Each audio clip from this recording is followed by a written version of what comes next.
कल के प्रोग्राम में हमने पीटीआई के ऊपर जो फॉरेन फंडिंग का केस चल रहा है उस हवाले से बहुत सारे इंकशाफात आपके सामने किए थे। जो स्क्रूटनी कमेटी की जो रिपोर्ट सामने है उसमें एज सच कुछ नहीं सामने आया था। लेकिन अदील, आज जब हम अपोजिशन को देख रहे हैं, शाहिद हक़ान अब्बासी साहब कुछ और कह रहे हैं। वो कह रहे हैं कि इमरान खान साहब को तो वजीर आजम रहने का हक नहीं है। अगर हम बात करें बिलावल साहब को, तो बिलावल साहब ने ट्वीट किया, वो ये कह रहे हैं कि इलेक्शन कमीशन की रिपोर्ट ना सिर्फ पार्टी करप्शन के हवाले से घिनौना फर्द जुर्म है, बल्कि इससे मुनाफत का पर्दा भी चाक हुआ है। यानी कि ऑपोजिशन कुछ और बात कर रही है, और हमने जो कल स्टोरी ब्रेक की थी, रिपोर्ट जो सामने आई है उस तरह पब्लिक नहीं की गई है, लेकिन कुछ जो उसके अंदर पॉइंट्स जो अदील आपने शेयर किए थे ब्रेकिंग के तौर पर, वो कुछ और बताते हैं। तो ये कंफ्यूजन क्यों है इतनी ज्यादा? देखें, एक तो जाहिर है इस पे सियासत हो रही है, और जैसा कि हमने पिछले चंक में भी बात की कि सियासतदान अपने ज़ाती सियासी मफादात के लिए किस सतह पर चले जाते हैं, किस लेवल पर चले जाते हैं, और यही यहाँ पर हो रहा है।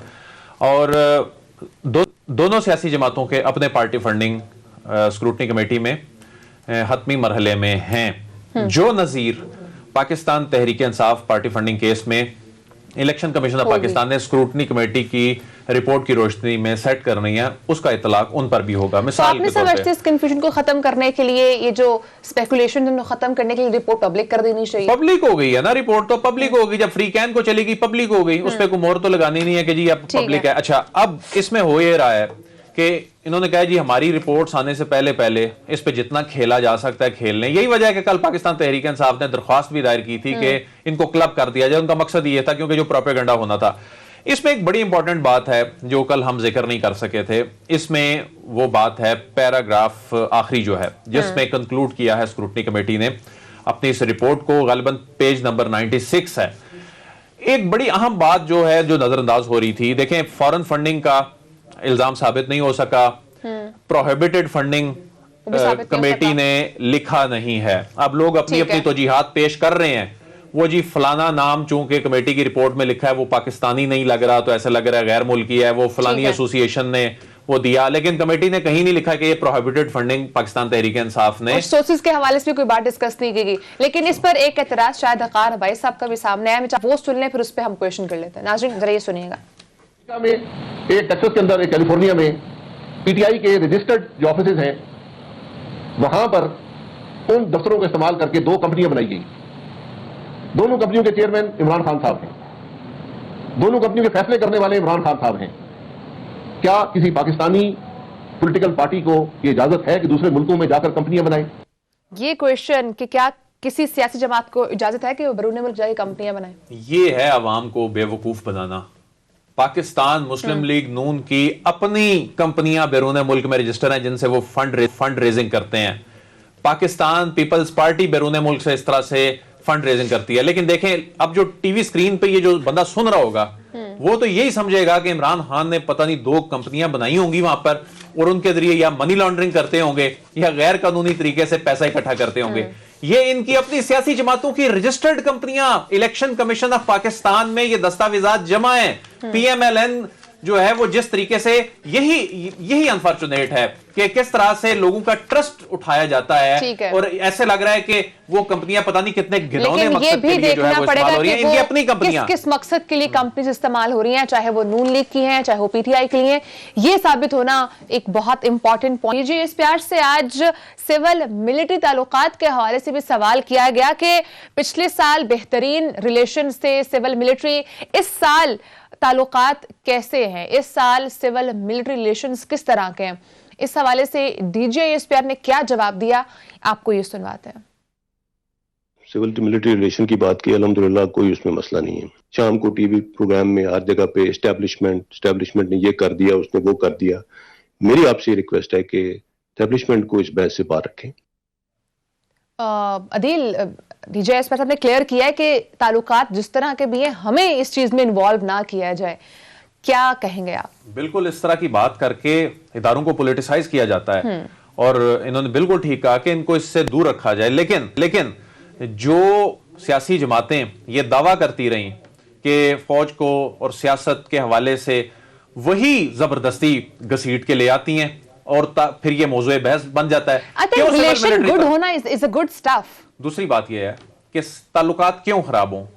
स्टैब्लिशमेंट के हुकूमतों के साथ ताल्लुकात तब खराब होते हैं जब नेशनल सिक्योरिटी के मामलात पर कोई सिविल साइड से कोई इस तरह कोई डंडी मारी जा रही हो, एतमाद में ना लिया जा रहा हो, फिर वो समझ आता है कौन सी ऐसी रीजन है। कोई जाती एजेंडा ना तो इदारों का होता है ना फौज का होता है, मुल्क के लिए उन्होंने काम करना होता है। और अगर इमरान खान की हुकूमत नेशनल सिक्योरिटी के मामलात पर और इस वक्त जो मुल्क को दरपेश चैलेंजेस हैं उनमें फौज के साथ छाना बिछाना चल रही है, तो मसला क्या है? कोई मसला नजर नहीं आ रहा। आज तरदीद आ गई ना। ठीक है, तो सिद्दीक आप क्या समझते हैं, अगर जो ये सवाल भी आज किया गया, लेट्स सपोज कि सिविल और मिलिट्री ताल्लुकात किस तरह है, आपको लगता है क्या ये मतलब उसका से क्वेश्चन बनता भी था? क्योंकि I think what I believe is कि अगर सिविल और मिलिट्री ताल्लुकात बेहतर नहीं होंगे तो शायद एक जो यूनिटी होती है शायद वो नहीं होगी। हाँ, पॉलिटिकल इंटरफेरेंस करना इज अ डिफरेंट स्टफ। देखें, ये आप क्या तो ठीक नहीं है कि सवाल नहीं होना चाहिए था, लेकिन क्योंकि स्पेकुलेशंस थी, अफवाहें थी, और मौलाना फजल रहमान साहब के बयानात देखें कि हमने दबाव डाला, उनको मजबूर किया कि वो हुकूमत के पीछे से हट जाएं। मौलाना ने कहा कि हुकूमत के सर से हाथ उन्होंने उठाया, तो देखिए KPK में इनके साथ क्या हुआ। इस तरह के बयानात आ रहे थे मीडिया में, सहाफ़ियों के ये बयान के ट्वीट्स आ रहे थे एनालिसिस के फौज। अच्छा, एक है ये कहना कि फौज और हुकूमत एक पेज पर नहीं है। यहाँ तो यहाँ तक कह दिया गया कि फौज की नून लीग के साथ डील हो गई है, नवाज शरीफ को वापस लाया जा रहा है, नवाज शरीफ की हिदायत नायली खत्म करवाई जा रही है, नवाज शरीफ को चौथी बार वज़ीर आज़म बनाया जा रहा है, शहबाज शरीफ को वज़ीर आज़म बनाया जा रहा है, मरियम को क्लियर करवाया जा रहा है। अच्छा, एक और चीज़ है, वो मैं कहूँगा अपनी टीम को कि कल वो निकालें मोहम्मद ज़ुबैर साहब के, बहुत एक डेंजरस काम शुरू कर दिया मोहम्मद ज़ुबैर साहब ने, जो मरियम नवाज साहिबा के तर्जमान है।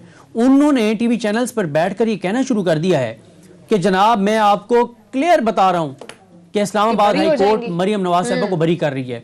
मतलब कैसे आप ये कर सकते हैं? आपका केस है वहां पे, और आप 15 नवंबर को उसी जज साहब के खिलाफ प्रोपेगेंडा कर रहे हैं, और 17 को जो समाअत उसके बाद आप कह रहे हैं वो बरी होंगे। मतलब आप फिर क्या कहना चाह रहे हैं कि क्या आपके वो जो आपका खेल था वो कामयाब हो गया? आप जज साहब को मजीद कंट्रोवर्शियल बना रहे हैं। फिर उसके बाद मोहम्मद ज़ुबैर साहब ने एक टॉक शो में यही भी कहा कि अदालतों से तो हम निपट लेंगे, अदालत में तो हम निपट लेंगे। तो इस तरह के बयानात देना।